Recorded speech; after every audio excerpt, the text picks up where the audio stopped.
It's the Super Morning Show on Joy 99.7 FM. It's the CIMG radio program of the year, and it's because we have the conversations that matter to you. Okay? At some point, we're going to have to choose a president. The NPP is going to give us their best option for who that president should be. But is it their best foot that they are putting forward? They have 4 candidates vying for this position. We'll do an assessment of these 4 candidates and see whether indeed among them are the qualities that the average Ghanaian needs to see in the next president. All right? So let's get started.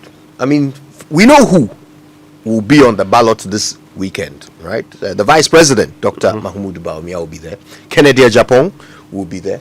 Adai Nimo will be there. And of course, the former Agric Minister, Dr. Owusu Afriyie Akoto, will be on the ballot.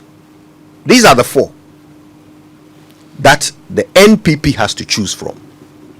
Let's go through them, right? And try and figure out what it is that they bring that makes them either a good option for president or a not so good option for president. Kojo, before we get into even the argument, because you asked the question whether these are the best within the NPP and what they bring and all of that, I want to make a point. Today, if I ask you, what does Francis Adainimo stand for? Would you be able to tell me?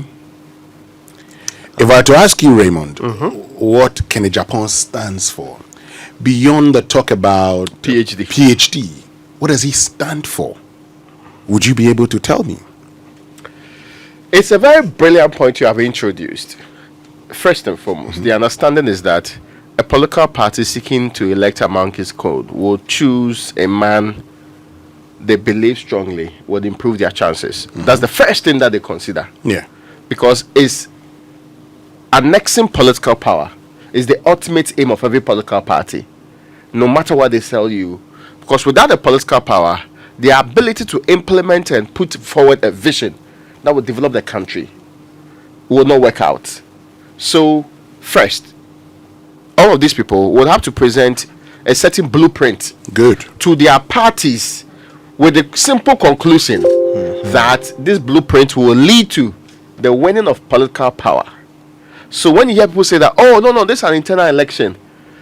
See, listen elsewhere. If you listen to how they campaign in the UK and the US, they are doing internal elections. Yeah. But the issues, 80% of them, are purely on national issues. Because they are telling the people that when it comes to greening the environment, when it comes to climate change, this is what I think. When it comes to the economy, when it comes to immigration, I'm talking about the US, the issues that are panel. In the Republic of Ghana, we would have gotten to know when it comes to, for example, we know that all these 4, we take for granted that all these 4 are center-right people. First and foremost. Those things even apply in Ghana. They do. Ideology. They do, because it makes no sense if you identify as a grouping, you join the international unions that are in the same grouping, and yet you do not apply. Because the theory is that I am voting based on your principles that you put forward. Now, and of course, there are other factors that people vote for too. Now, let's extend that. I mean, do they apply? So I agree with you that they matter, but do they apply? Yes. In practicality, do political parties apply their ideology in their governance? See, the very expressions of Dankwa that has become the foundation of the NPP today. The conversations they have about property owning democracy, and you see that they reference it all the time. Even if you take the NPP manifesto, check the headings, that's straightforward, puts it in proper perspective. So if they do not implement it, at least they put it in their manifesto to say that social contract that they give you and I, they put it in there. By now, we have gotten to know that even though we are all center-right people, basically, when it comes to healthcare, this is how I believe it's founded. When it comes to, because they are all sharing ideas for the best to be chosen. When it comes to the economy, this is how I think it should be positioned. I will not lie to you. I've not heard enough of that. Okay. I've not, because I've heard snippets. In fact, when Tremartin was first in the run, the first time I heard somebody lay out a clear plan from GTP as if he knew that he was going to step out. So let me continue with the point I was trying to make. And that's why I say, today, do the NPP delegates have the right? I mean, do they have all the information they need in order to choose the right person? And you can, expand this even to our politics, because in internal party primaries, all you hear is vote when I come, I'll do this for the party. When I come, I'll do that for the party. You don't act, and that's the beginning of our problem. One of the things we don't realize as a people is the beginning of our problems in this country is political party internal elections. Yeah. Because the man is preparing the minds for the people to come and fleece on the state, to come and fleece the state. He starts by saying, when I come, I'll set up a business for the party. When I come, I'll do this for the party. Somebody says, when I come, I will pay, a party executive. All you're doing is to prepare the minds of the people to believe that once you are in power, you must feed on the state. And that's a very bad, thinking. So, look, if we're really concerned about our democracy, if we really wanted to deepen our democracy, we would have been organizing debates for these people. People would actually fall off when their first debate is done. That's true. Because they would have known that they never performed. Yeah. So they won't come back tomorrow. After the debates, we'll have a poll. I mean, I know somebody would suggest, but you are going to bring the American system. It's actually a way of checking yourself. Yeah. The polls will tell you that you don't make any sense. So step aside. Don't continue. That's how you run you run a party and an election. But today, the NPP is going to choose who they believe, whether that person can pay, whether they believe that person can win the next election, or whether they believe that person comes from the right ethnic group or right tribe in this country. These are the things that will be influencing. And so, because if you're looking at the economy today and you're saying, I want to determine who becomes the next flag bearer of the NPP, you must ask the question, what is it that you will do to turn the economy around? Because we have led the economy to the IMF, contrary to what we said. What is it that you're going to tell Ghanaians that would convince Ghanaians that the party be maintained in office in order to break the 8? That is not what you hear today. What you hear today is, for instance, wholesale statements. I'll make agric, the base of our economy. That's something we have heard when we were growing up. Gadgesberg when we were learning. said it. And let me say this. Let me say this. If the NPP and if political parties in Ghana were organizing internal primary debates, they would have realized, for instance, that a lot of the things the NPP was talking about in the past, a lot of the things the NPP talked about in the past, may not probably have been Akufo-Addo's vision. May not have been Akufo-Addo's vision. And so it's always important to ask the man what he thinks. And that is what the internal primary debates would bring out. He would articulate his own beliefs. But once the elections are done, the party will take a position on a few things. And so you can then say, okay, so this is a party position. But that notwithstanding, the man who's going to lead it, if the man doesn't believe in it, he would not implement it. He For will a just country that puts a lot of power in the hands of the president. he may not implement It is it. absolutely important to get to know what the president thinks about basically every issue. Yes. But isn't it surprising that of all the parties that would avoid intellectual discussions being the fundamental basis for choosing leaders, it would be the NPP that would avoid it? Looking at the pedigree that they always claim, right, to be the party of the intellectual, the professional, the learned, the widely exposed. Why would that party be the one that is interested in removing all intellectual debate and leave it to things like ethnicity? And who is going to... I watched a video of a delegate in the Asante region, a woman, saying quite openly and clearly that as for her vote is up for, is for sale. Whoever brings the most money, she will vote for that person. Now, I remember people lambasting her on social media for saying this. And I thought to myself, but what else would she base her vote on? What has she been told?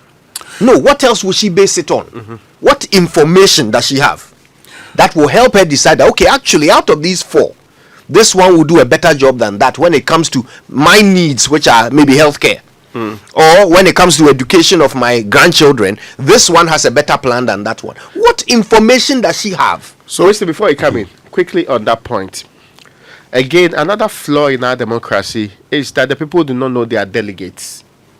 A delegate is somebody with a mandate given by a grouping to represent them. So the woman says, I will sell the mandate given me That mandate is not a personal property. It's a group of people that she is representing. I will sell that, get money. I hope you get what I'm trying. Yeah. That means you are misappropriating that responsibility that we've been given. But they don't see themselves as such. They see themselves as people who represent themselves and not the grouping that they are supposed to represent. Because out of the millions of people in this country, or 4 million people who voted for the NPP, for example, more than that, I mean almost more than 4 million. 6 million.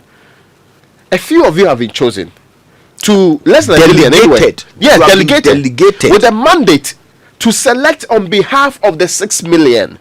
So that we now convince the 13 million more in the country to vote for the NPP. I hope you get the point. Yeah. How is it possible that your biggest consideration is what comes directly into your pocket? You are no different from that government official who believes that serving himself is more important than looking after the entire nation.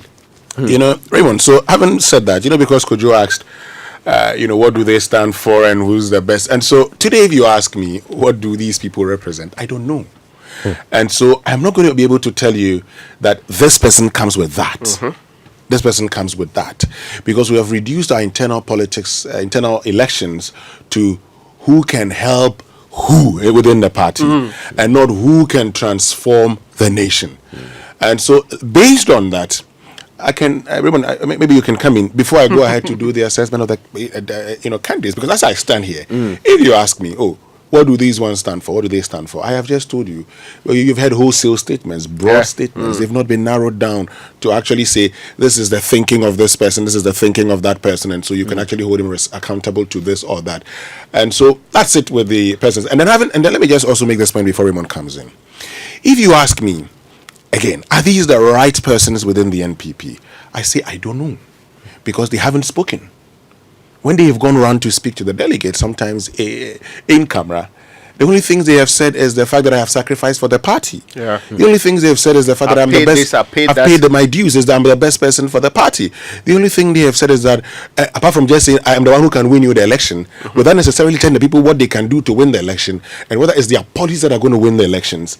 And so I don't know if these are the best persons within the NPP, because the thing is, they have not had the opportunity, or they've not taken advantage of the chance giving them to tell people what they are made of and what it is that they can do. Now, after the global financial crisis, see what happened in US and the UK. Yeah. In the UK, a candidate like Boris Johnson came up. That movement for Brexit got its strongest support ever. Yeah. And it happened finally.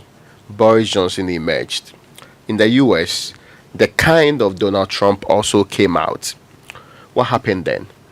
Even though they held very serious debates about who should do what, the system did not guarantee that the finest of the ideas became the final end. So even with established democracies, it can fail in sieving out very substandard candidates who ride on emotions and other things to actually get the very best out of it. That is why in countries like Ghana, where the debate is not the normal recourse that we all take, it is important extra effort is put into it. At least we'll get to know, even if they do not do it, what we can hold the people to in terms of ideological leaning, in terms of the vision for the country, in terms of the direction they want to take us. Because we are just coming out of a major crisis. And you don't hear them even discuss that. No. You do not hear them say that, see, government itself has a post-COVID economic recovery program. I believe that 20% of the post-COVID economic program should be changed and should be done this way. It should be improved this way so that you, the party person, your life will be secured. So that this is what we will do to healthcare and all of that. That conversation never happens. If you see, watch any of the videos that they do when they meet the delegates in any part of the country. Oh, this guy, people have spent money. They are leaving you out of the spending of the money. So vote for me. When I come, you also spend some. Yeah. That's the convention they're having. And the other group will say that, oh, some people, they are pretending they have not gotten money, but we made them. It's our government that made them. Yeah. With our government, they were nothing. And they have been better beneficiaries. So who has taken the largest of the state is the conversation. Almost as if Ghana is up for sale. And there are bidding happening. Yes, to be. And you know what? You can trace some of this back to our own educational system. We teach people how to pass exams. So our leaders are oriented on how to win elections, not how to do the job. Just how to win the election. So they look at the audience in front of them, and they say what they believe that audience and that audience alone wants to hear. And in fact, they narrow it from rally venue to rally venue. That is how narrow their focus is. None of them is actually thinking of putting out a message that is broad enough that will appeal to every single person, not just the people sitting in front of them. They are only interested in winning the election in front of them. So that should make you wonder, when they put themselves up for your vote at the national level, even if you don't belong to their party, you're not a delegate in their party, when they put themselves up for the national vote, you have to ask yourself, this thing that this man is telling me, how much of it does he mean? And how much of it is he saying to pass the exam? Right? These four people, as they've been going around the country, what have they actually been saying? What have they actually been saying about what kind of president they will be? What kind of president will Adynimu be? What kind of president will Kennedy Agyapong be? What kind of president will Mahamudu Bawumia be? Or Wata? What kind of president? That hasn't come up. No. It hasn't come up yet. In a race to be presidential candidate. It's troubling. It's troubling. So what are they talking about? I mean, perhaps the problem we have also built into a structure is that I think there's a general thinking that our people are stupid. Yeah. That you need to devise messages that only go to their personal benefits before they can understand you. I hope you get my point. So sometimes you speak to this politician and say, oh, now this you can talk about them, but nobody will believe us. Unless we devise some kind of message which only appeals to their personal interest, that's when they will actually believe us. But we know that's not the reality. Is that not the reality, though? I actually don't think that's the reality. Have the delegates not given them that impression? The theory of rent seeking is making you permanently believe that your role is subjudicated. You're only supposed to be interested in your private gain. But they forget that my private gain includes that of family, that of spouse, that of responsibility, that of all the other people that are connected to me. Winston, if there's proper health care, the family members that call you to give them money to go to the hospital, it will cease. You know that, right? Of course. They won't call again, yeah. We all know that. If there's proper education system, nobody will be asking for extra money to go and pay whatever thing they are paying in schools to do that kind of thing. That difficulty ought to be fixed one way or the other. But we are so short-sighted, and we have believed that, and it's not even like just they say generally, right? So now they believe that I'm coming to buy votes for the collective good. So I don't need to tell you much. I need to tell you I pay this amount of money to this guy and that guy before. So I can pay 20,000 to you, Kojo, and I pay you to vote for me. When I get you to vote for me, the future will be that I'll continuously pay you, or I'll pay you enough that I don't need to guarantee further payment going into the future. We have to admit as a point that this is become a Trojan horse of a democracy. And it's been at the core a money-centric one. And if we don't divorce ourselves from it, first by having conversations like this, that forces people to now come to the table with a different agenda. Yeah. Okay. Well, so we don't know what they stand for, but we know where they came from. So when we come back, we will do some analysis of the pedigree that each of these four candidates brings to the NPP primaries. We don't know what the candidates stand for, but we know where they came from, right? Okay, so let's try and figure out, in the mind of the delegate, what would make each of these candidates ideal for presidents, or for presidential candidates. Shall we start with Owusu Akoto? Well, I mean, Owusu Akoto, I'm sure all of us, for many of us who may not know, he's been within the NPP for a very long time, having been a very good friend of the current president, Nana Addo Dankwa Akufo-Addo. He became Member of Parliament for Kwadaso in 2008, was retained in 2012. By 2015, he had lost his primaries, but then became Food and Agric Minister. I think his claim to fame is the fact that he's been able to implement one district, one factory. Planting for food and jobs. Yes. The fact that he implemented planting for food and jobs, and according to him, but for a denial of funds somewhere over the last 2 years, would have been a fantastic policy. The fact that at a point Ghana exported, cereals to other parts of Africa, is an indication of how well he performed as Food and Agric Minister. But of course, post 2021, we saw what happened by end of 2022. We're dealing with a rising food inflation over 50%. And you ask yourself a very simple question. So if we say, for instance, that, our inflation is as a result of food inflation, what should we be doing? And if we say that our inflation is imported also, a lot of the imported stuff that we engage in, where is it coming from? It's the same food, okay? And so if you are such a person, you ask yourself, why do you think you're the right person? But he believes, and you may have listened to him, he believes that, look, he also has a bit of, I don't want to use entitlement, but in the absence of entitlement, there's a feeling in Owusu Akoto that the NPP as a political party has been unfair to him, for instance, and his lineage. Yeah. Because his thinking is that, look, and that's why he had the Bafo Akoto lecture, which was addressed by former Speaker Michael Quay, Aaron Michael Quay. His belief is that, look, his father, Bafo Akoto, founder of the National Liberation Movement, which joined other forces to become the PP, PFP, now the NPP, is actually forgotten in the scheme of things. Oh yes, in the scheme of things, his thinking is that his father has been forgotten by the NPP. So the NPP talks about the Buzia, Dankwa, Dumbo, later tradition, without making reference to the man who founded the National Liberation Movement. Yeah. The National Liberation Movement was founded by Bafo Akoto. And so he feels that his family is not being treated well within the NPP. It's part of the reason you actually would hear him sometimes when he says he wants to save the NPP. It's also a battle of the soul of the party, because if he makes it, at least he could be able to influence certain decisions when it even comes. So we probably may have the NPP even changing its founders and including Bafo Akoto, whatever. But having said that, I know, many of us would know, Owusu Akoto knows he's not going to win this. He knows he's not going to win this. So he's in for other achievements. He's in for other things. Maybe he wants to put himself out there. Maybe he wants to be remembered as one of the people who contested for the flag bearership of the NPP later on in life, when his grandchildren are old enough to understand the politics of the day.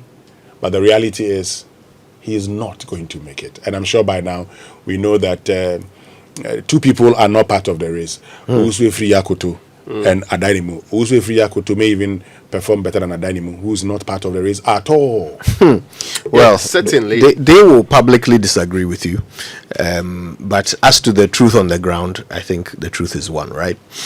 Okay, let's stick with Owusu Akoto.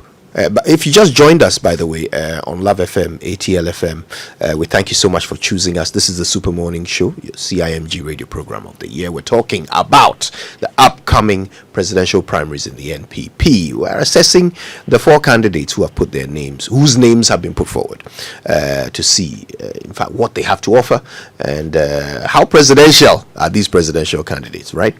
So that's a bit of the background of Owusu Akoto from Winston. Now, we've made this point about not knowing what they stand for, but what's Owusu Akoto's track record? Oh, so he talks about so he tells everybody that the entire theory behind Planting for Food and Jobs was his own.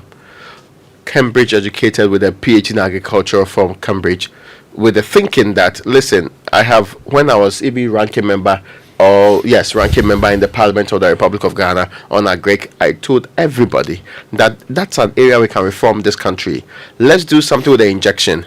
And in the first few years, it is true that Agric contribution to GDP was on the uptake. That's without doubt. And also, growth in Agric had seen some improvements in that area. But then again, the question ultimately will be, these are means to an end. The end being that there will be food security, price of foods will be lower, and all the other things that we expect as a result of this injection of the amount of money that we talked about into the area. We didn't see that subsequently. Even before he left office, he had to go to markets, to farms, to go and get no, is it plantain and Plantain. coal? Yes, back to Accra to come and sell, to show proof that we have the products. They're just in the farms, and transportation is a problem. So he consistently talks about what he did with the Planning for Food and Jobs, and we can give it to him on one hand. For the first time in a long while, we had spent quality time focusing on agric. We are pushing enough amount of money with the hope that we can get some benefits from it. Recently they launched the second phase of the Planning for Food and Jobs. So that can be accredited or credited to him. What we didn't see, and he blames the lack of funds or the lack of release or people not buying into how big the agric project is and how it can be explored. It is one of the reasons when it's going around, he once in a while will hint of the fact that if I am president today, agric is mainstream. It becomes our greatest agenda. We get to explore it beyond the limits I couldn't do as minister because some people were controlling the funds and the very things that I needed to work with. That is what he's pushing across the country. Will this yield the needed results? Will people take him up on this and say, no, yeah, you can do it and actually do so? We know that based on the criteria I set up earlier, it is not possible to think of Akoto leading the NPP in this election. It is not statistically possible. He has not developed, reality, he has neither the resources or the background. Nobody can convince me that the Ashanti region, for example, where he comes from, supports him fully. Forget about the results in the super delegates elections. If there were to be just an election in the Ashanti region for all the candidates, Afriyie Akoto is less likely to win based on that one alone. Like, ask yourself, in which areas, is it the cocoa growing areas, is it the other farming areas that are likely to vote for him? Recall that he brought some farmers and co together along the line to support his bid. But we all know that Akoto's vision, and he's one of those candidates that you think will join the race, they have something to contribute, but you will think there are other reasons why they are in the race. Because even if you elect 50% of the delegates today, choosing from areas that may like him, he's less likely to be the one winning the election. Then the ultimate question will be, why then is he in the race? I think the history part is important. Akoto consistently, like the president references J.B. Danqua's contribution to Ghana, and while he thinks it's been downplayed and all of that, Akoto believes that the relevance of Bafo Akoto in our country's role, and let's not get it wrong, it is true that Bafo Akoto was instrumental in the NLM's movement. I mean, people talk about his education background and all of that, but Bafo Akoto really pushed, especially when cocoa farmers had difficulties with the central government on payments and all of that. He was one of the people who believed that we should have a state that takes care of the farms and also the people in those groups, and that the CPP was not the best way to go. Later on we outlawed political parties based on regions, based on ethnic groups, based on other sectional groupings. When we outlawed that, then they came together as the UP to form what we now have it today. Like the way today we make reference to the Dombos, to the Jato Kalyus, who have actually formed parties from up north and from different groups. Party. Yes, in fact, even that time we had the Gasifumope, the other grouping to two groups who equally joined the UP. Yes. Then there was also the Transvoter Togoland party. People forget that grouping was also there. That also joined the UP at the time. All of these groups. The Wasa Youth Party. A lot of parties. So, but these people, they were sectional groups who had to now leave the sectional grouping and join a united one. How some people now came to gain the prominence that we give them today is a bit interesting. But the point many make is that he needs to establish his family's history in our politics, and you hear that beneath or as the hidden agenda behind what he is doing as a man. We know for sure, unless something dramatic happens, Akoto is less likely to make any inroads in this election. Okay, well, we're assessing the candidates in the NPP primaries that's going to happen this weekend, and we're going through the list. Let's do Kennedy Agyapong next. Well, I mean, he's one who's run on, he's talked about how he's a disciplinarian. He's going to ensure honesty, prosperity for all, and also make sure that people are disciplined. Now, he's seen by many as the action man in this contest. He's seen by many as that person who can actually, carry out the things he says he's going to do. And so Kennedy's claim to fame is the fact that he's helped the party. He's been there. He's made reference to the vehicles he's bought for the party, particularly from 2008 thereabout, where he gave 100 vehicles to some constituencies without where they had no ministers, members of parliament, and he's talked about how he's helped a lot of the party folks. For him, he argues that he's been there for the NPP.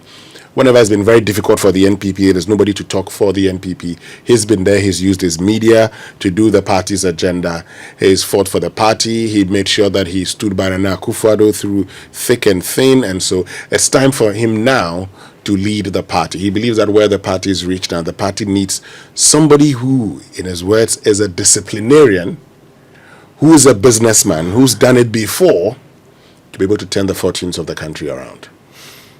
Discipline and honesty. Yeah. Are these characters that Kennedy Agyapong typically exhibits? I guess that's a question that those who have to choose will be asking themselves, isn't it? Yeah. So those are questions that the party delegates will be asking themselves. They've listened to him, and if they agree with him, they would make a choice. But it's becoming very difficult for Ken also. It's becoming very difficult for him. I mean, if you ask all the watchers, they will tell you he's really done well in this race. I mean, when he got in at the time, the thinking was that he was going to be third. Now it's looking like he's going to be second, and so yes, he's really done well. Okay. I think we have to move quickly through the other options. Dr. Mahamudu Bawumia. Now, let's look at the Bawumia candidate this way. Joins from the Bank of Ghana. And let's be quite clear. Bawumia's father, Mahamudu Bawumia, we were talking about the political party that became NPP, was also instrumental in the then Northern People's Party. So, but he himself was not somebody who was known in the political space, even when he was at the central bank. And of course, he was director of research first, before he became deputy governor along the line. Now, it's an interesting development that comes into truth. This is a man who joined the campaign in 2008, then the NPP loses. 2012, he gained some credence along the line. He traveled out to go and do other works and came back within that period. Then he moves on to 2016, then the NPP wins the election. Then immediately, there are conversations about why not Bawumia as a replacement. Let's not forget that the first time the NPP won the election in 2000, and Kufuor chose Aliyu Mahama. Aliyu Mahama's prospects were not as high or being seen as great as the individual I'm talking about here, that's in Dr. Bawumia. So he was posted as, and the president consistently referenced that. In his most recent interview, he didn't reference that anyway, but he consistently referenced the fact that Bawumia was part of that team that made the economy better previously. As to whether that was the reality or not is a different thing altogether. So bringing him on board, he is perhaps our economic want, which will change the fortunes of this country for the better. And that is what he kept on saying. When the president did his first State of the Nation's address, he mentioned the economic management team and the wonderful things they are doing to push things better and all of the things that were supposed to happen under him. And in two of those separate lectures, one was in 2014 or 2015, he did very wonderful lectures that also got him a lot of support. There's the belief that Bawumia came to the table for the first time. Technocratic knowledge and not mere politics led to the choosing of an individual to be a vice president so that he will change the politics of the day. There was also the belief that we do not always have to let politicians lead, and that this gentleman was not part of the mainstream partisan people who is supposed to change the future of this country. Well, then he rolled in. Today, and even the beginning of the sentence, if in 2017, when somebody had told that Bawumia would have gotten the kind of support he gets today, you would have been a bit doubtful of it. But today, Bawumia is basically the establishment candidate, the gentleman to beat in the election. He's moved from the, not so known person to the gentleman who is more likely than any other person. In fact, the conversation is about which percentage is likely to win with and what that will be saying about his popularity in the party. Right. Let me just make a point. I think a lot of Bawumia's popularity stems from the 2013 election petition. Now, for a lot of the NPP members, he distinguished himself very well when he was in there answering questions from Chachu Chikata and others, and then he was being led in evidence by, Philip Addison. But also, you would have to say that in 2016, by 2012 to 2016, when Bawumia was coming into the fray, it was the first time that now the role of the vice president became part of the election. So the role of the vice president as chairman of the economic management team became the focus of the election. We said you would have to choose somebody who can transform this economy. And you remember, Pakwesi and Mr. Arthur was consistently asked, when are you going to respond to the 170 questions? Because that had become the discussion at the time. The vice president was seen as the person, by virtue of the fact that he leads the economic management team, will be able to transform the economy around. I'm sure that's what time would allow us. We'll continue on Friday night. Tomorrow, 8 p.m. to 10 p.m. on the Joy News channel and Joy FM. You don't want to miss that conversation. Raymond joins tomorrow. It will be good. It will be a three heads. Yes. The three heads again.